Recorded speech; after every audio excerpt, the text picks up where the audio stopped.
Hi friends, ഇന്ന് നമുക്കൊരു paper കപ്പും അതുപോലെ തന്നെ ഒരു ഐസ്ക്രീം ബോട്ടിലും വെച്ചിട്ട് ഒരു അടിപൊളി ട്രീ ഹൗസ് ഉണ്ടാക്കിയെടുത്താലോ.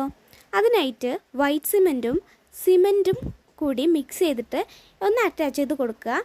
നമ്മുടെ വിരൽ വെച്ചിട്ട് ചെയ്യുമ്പോൾ തന്നെ നല്ലൊരു ഫിനിഷിംഗ് ലുക്ക് കിട്ടുന്നതായിരിക്കും. എല്ലാവിടെയും ഒട്ടിച്ചു കൊടുത്തതിന് ശേഷം നന്നായി ഡ്രൈ ആവാൻ വേണ്ടി വെക്കുക. എന്നിട്ട് ആ സമയം കൊണ്ട് നമ്മൾ പേപ്പർ ഗ്ലാസ് വെച്ചിട്ട് ഒരു പേപ്പർ വെച്ചിട്ട് കോൺ ഉണ്ടാക്കിയെടുത്തിട്ട് അത് ഒരു വീട് പോലെ ഉണ്ടാക്കിയെടുക്കുക. ആഫ്റ്റർ 1 ഡേക്ക് ശേഷമുള്ളൊരു റിസൾട്ടാണ് കേട്ടോ അത്. നന്നായി ഉണങ്ങി ഡ്രൈ ആയി വന്നിട്ടുണ്ട്. നമ്മളൊരു ബ്രൗണും അതുപോലെ തന്നെ ബ്ലാക്ക് കളറും വെച്ചിട്ട് മിക്സ് ചെയ്തിട്ട് ഒരു മിക്സഡ് കളർ ഉണ്ടാക്കിയെടുത്തതിന് ശേഷം ഇതിൽ നന്നായി ഒന്ന് കോട്ട് ചെയ്ത് കൊടുക്കുക. ചേർത്ത് തന്നെ മിക്സ് ചെയ്യണതായിരിക്കും നല്ലത്. അതാകുമ്പോൾ എല്ലാവരുടെയും സ്പ്രെഡ് ആവും ചെയ്യും. ഇതൊരു ബേസ് കോട്ട് മാത്രമാണ്. ഇനി ഇതിൻ്റെ മേലെ നമ്മൾ ഹൈലൈറ്റ് ചെയ്യാൻ വേണ്ടിയിട്ട് ബ്രൗൺ കളർ ആഡ് ചെയ്യുക. അതുപോലെ തന്നെ ഗ്രീനും യെല്ലോവും കൂടിയിട്ട് ചെയ്ത് കൊടുക്കണം. നമ്മൾ സിമൻറ്റ് തേച്ച ഭാഗം ഇങ്ങനെ കാണാത്ത പോലെ വേണം നമ്മൾ കളറൊക്കെ മിക്സ് ചെയ്ത് തേച്ച് കൊടുക്കേണ്ടത്. എന്നാലേ ലാസ്റ്റ് ഒരു ഫൈനൽ ലുക്ക് നമുക്ക് അടിപൊളിയായിട്ട് കിട്ടുള്ളൂ. അപ്പോൾ നമ്മൾ മാക്സിമം അതൊന്ന് ശ്രദ്ധിക്കണം, നല്ല ആയി കിട്ടണം. ഇപ്പോൾ കണ്ടില്ലേ, ഞാനിപ്പോൾ ഗ്രീൻ കളറാണ് ഇവിടെ ഇങ്ങനെ ഹൈലൈറ്റ് ചെയ്യാൻ വേണ്ടി കൊടുത്തിരിക്കുന്നത്. വീഡിയോ എടുക്കുന്നതും ഇതെല്ലാം ചെയ്യുന്നതും ഞാൻ തന്നെയാണ്. അതുകൊണ്ട് തന്നെ വീഡിയോയ്ക്ക് നല്ല ഇളക്കമൊക്കെ ഉണ്ട്. എൻ്റെ കയ്യിൽ ട്രൈപോഡൊന്നുമില്ല. അപ്പോൾ അതൊക്കെ നിങ്ങളൊന്ന് ക്ഷമിക്കണം. കളർ കൊടുത്തതിന് ശേഷം നന്നായി ഡ്രൈ ആവാൻ വേണ്ടി വെക്കാൻ പ്രത്യേകം ശ്രദ്ധിക്കണം കേട്ടോ. അതിന് ശേഷം ഒന്നും കൂടി ഹൈലൈറ്റ് ചെയ്യണമെങ്കിൽ നമുക്ക് പിന്നെയും ചെയ്യാം.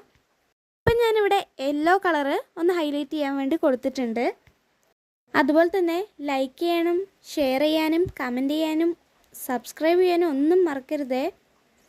ശേഷം നമ്മളൊരു വൂളൻ ത്രെഡ് വെച്ചിട്ട് ഒരു വള്ളി പോലെ തോന്നിക്കാൻ വേണ്ടി ഇതിലൊന്ന് ഒട്ടിച്ചു കൊടുക്കണം. അതിനായിട്ട് ഞാൻ ഇത് കട്ട് ചെയ്തെടുത്തിട്ട് ഇതിൽ ഒരു ഓറഞ്ച് കളറ് മിക്സ് ചെയ്ത് ശേഷം ഗ്രീൻ കളറ് മിക്സ് ചെയ്തു ശേഷം യെല്ലോ കൂടി അപ്ലൈ ചെയ്ത് കൊടുത്തു. ഇനി നമുക്ക് ഡോറ് കൊടുക്കണം വീടിന്. അങ്ങനെ കളർ അതിനും കൊടുത്തു.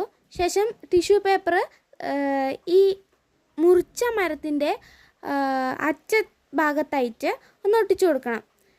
എന്നിട്ട് അതിൽ മരത്തിൻ്റെ കളറൊന്ന് കൊടുക്കണം. ഇവിടെ വൈറ്റും അതുപോലെ തന്നെ ബ്രൗണും കൂടി മിക്സ് ചെയ്ത കളറാണ് കൊടുക്കുന്നത്.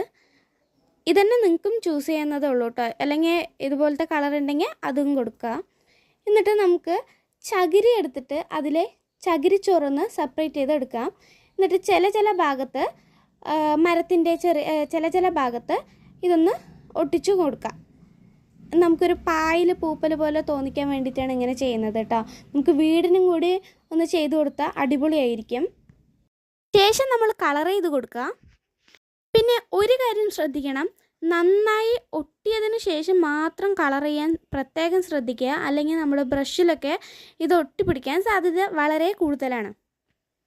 അങ്ങനെ ഗ്രീൻ കളർ കൊടുത്ത് കഴിഞ്ഞതിന് ശേഷം യെല്ലോ ഒന്ന് ഹൈലൈറ്റ് ചെയ്യാൻ വേണ്ടിയിട്ട് കൊടുക്കുക.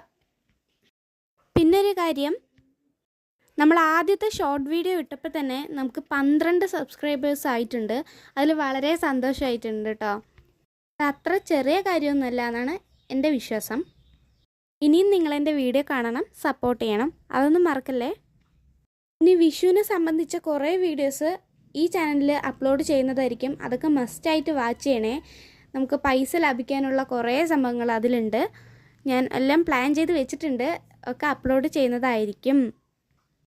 ഇനി നമുക്ക് സ്പോഞ്ച് കട്ട് ചെയ്തെടുത്തിട്ട്, സ്പോഞ്ച് ഉണ്ടെങ്കിൽ അത് ചെറുതായി കട്ട് ചെയ്തെടുത്തിട്ട് അതിൽ കളർ മിക്സ് ചെയ്യുക. ഇതാണ് നമ്മുടെ ഫൈനൽ ലുക്ക്. ഇഷ്ടപ്പെട്ടാൽ സബ്സ്ക്രൈബ് ചെയ്യാനും ലൈക്ക് ചെയ്യാനും കമൻറ്റ് ചെയ്യാനും ഒന്നും മറക്കല്ലേ.